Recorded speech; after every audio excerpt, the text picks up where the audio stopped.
নমস্কার বন্ধুরা, সোনালীর কিচেনে সবাইকে স্বাগত। আজকে আপনাদের সাথে শেয়ার করব নিরামিষ পনিরের এক রেসিপি। আসুন দেখে নেওয়া যাক আমার আজকের রেসিপি। এখানে 250 গ্রাম মালাই পনির এরকম ছোট ছোট চৌকো শেপে কেটে নিয়েছি। আর নিয়ে নিয়েছি একটা বড় সাইজের গাজর। গাজরটাকে গ্রেটারের ঠিক এই সরু অংশটা দিয়ে আমরা গ্রেট করে নিয়েছি। এখানে নিয়ে নিয়েছি ঝালের জন্য কটা কাঁচা লঙ্কা আর হাফ ইঞ্চি আদা। আদা আর কাঁচা লঙ্কাটাকে আমরা পেস্ট করে নেবো।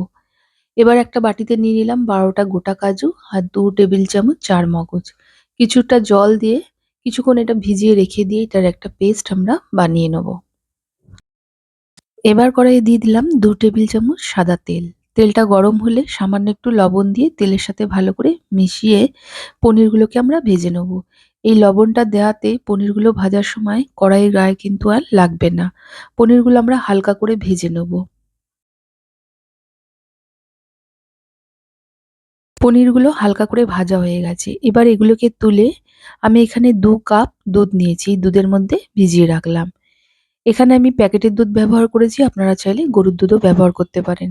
এবার আরো 1 টেবিল চামচ সাদা তেল দিয়ে দিয়েছি। তেলে ফোড়ন দিলাম 5টা এলাচ, একটা দারচিনি, 2টো লবঙ্গ আর জয়ত্রী ফুলের একটা পাপড়ির অর্ধেক একটু ফোড়ন দিলাম। ফোড়নটা থেকে একটা সুন্দর গন্ধ বেরালে আদা আর কাঁচা লঙ্কা বাটাটা দিয়ে কিছুক্ষণ রান্না করে নেব।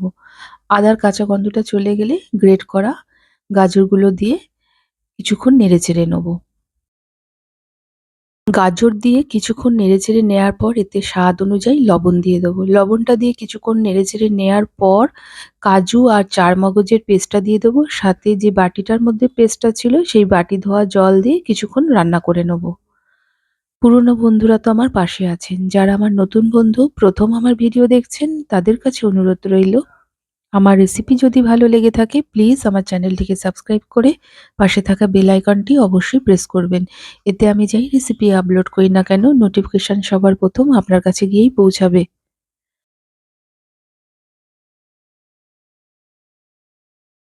কিছুক্ষণ রান্না করে নেয়ার পর দেখবেন তেল ছাড়তে শুরু করবে। ঠিক এই স্টেজে দুধে ভেজানো পনির সমেত দুধটা দিয়ে দিলাম। এবার ভালো করে মিশিয়ে নেব। তারপর 4টে চেরা কাঁচা লঙ্কা দিয়ে গ্যাসের ফ্লেমটিকে মিডিয়ামে রেখে এটাকে ঢেকে দিয়ে রান্না হতে দেবো। এখানে একটা কথা বলে রাখি, ঝাল বা তেলের পরিমাণটা আপনারা আপনাদের প্রয়োজন হিসাবে ব্যবহার করবেন।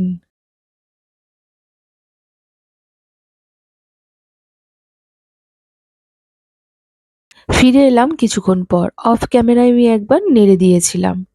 এখন দেখুন গ্রেভিটা অনেকটাই গামাখো হয়ে গেছে। এখন এতে সামান্য একটু চিনি দিয়ে ভালো করে মিশিয়ে নেব। ঠিক নামানোর আগে কিছুটা পরিমাণ কাসৌরি মেথি আগে থেকেই শুকনো খোলায় ভেজে রেখেছিলাম।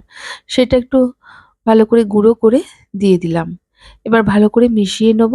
তারপর গ্যাসের ফ্লেমটিকে অফ করে কিছুক্ষণ ঢেকে রেখে দিয়ে সার্ভ করব। বন্ধুরা, আমি আজকে যেইভাবে গাজর দিয়ে পনিরের রেসিপি বানালাম, একবার এইভাবে বানিয়ে দেখুন। বাড়ির অনেক বাচ্চাই আছে যারা গাজর খেতে ভালোবাসে না। তারাও খুব মজা করে খেয়ে নেবে। বানিয়ে আমাকে অবশ্যই কমেন্ট করে জানাবেন কেমন লেগেছে। যদি ভালো লেগে থাকে একটা লাইক ও প্রচুর শেয়ার করবেন।